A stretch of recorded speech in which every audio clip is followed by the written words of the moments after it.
On a cold Christmas night, on a cold snowed-in street, 5 Christmases sadly remained incomplete. With packages, presents, cards long overdue, it seemed Santa himself just couldn't get through.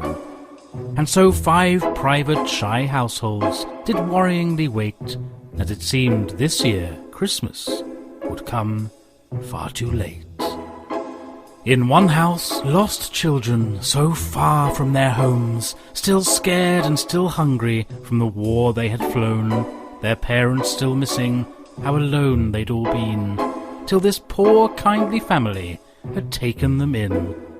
They of course did their best, but their money was low, and now the food that they'd ordered had got lost in the snow. In this house, a granny, just filling her days, since her family left her and moved far, far away. She looked forward to Sundays, because that's when they'd call. But the phone lines came down during this winter storm. And so, wrapped in a blanket, she imagined what fun her grandchildren were having as they played in the sun.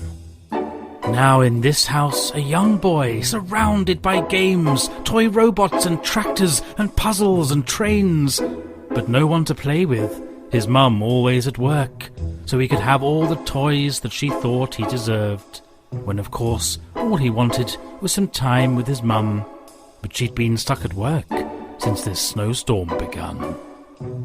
Around the piano in this house did stand parents proudly listening to their boy as he sang. But when asked what for Christmas he really did want, he said a beautiful dress for when he sings his nice songs. But his parents said no, because he was a boy, and he should have something normal, like a book or a toy. And finally, this house had a tall, brightly lit tree, and an old broken fireplace that did wobble and creak. The young girl said she could fix it, and asked for some tools, but her parents refused, and said she'd just look a fool. Presents like that are for men, for boys. You can have a nice dress, or some pink pony toys. And so 5 hopeful households did wait on that eve for their Christmas to come, but deep down they believed that the snow was too deep and the wind was too strong, and that no one could reach them through this wild winter storm.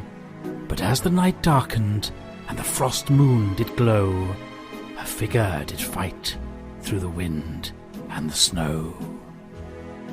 He was dressed all in blue, with a battered old hat, and over his shoulder was a large, heavy sack. When he reached the small street, he went up to each house, and through each frosty window he looked in from without.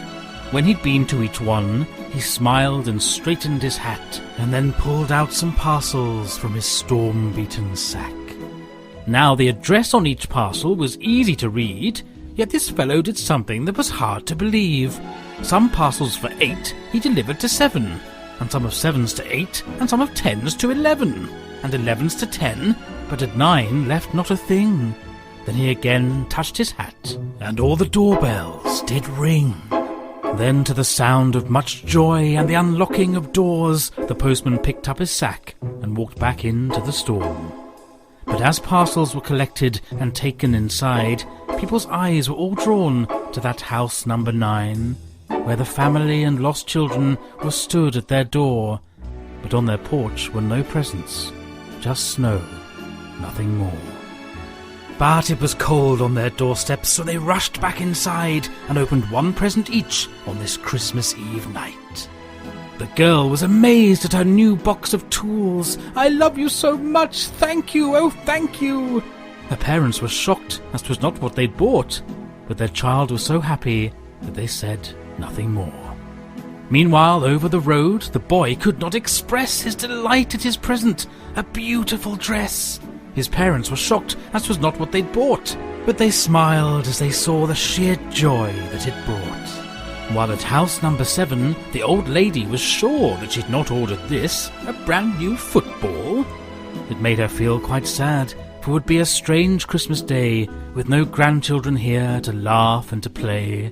So she sat by her fire and wrapped tight her shawl, when all of a sudden there was a knock at her door.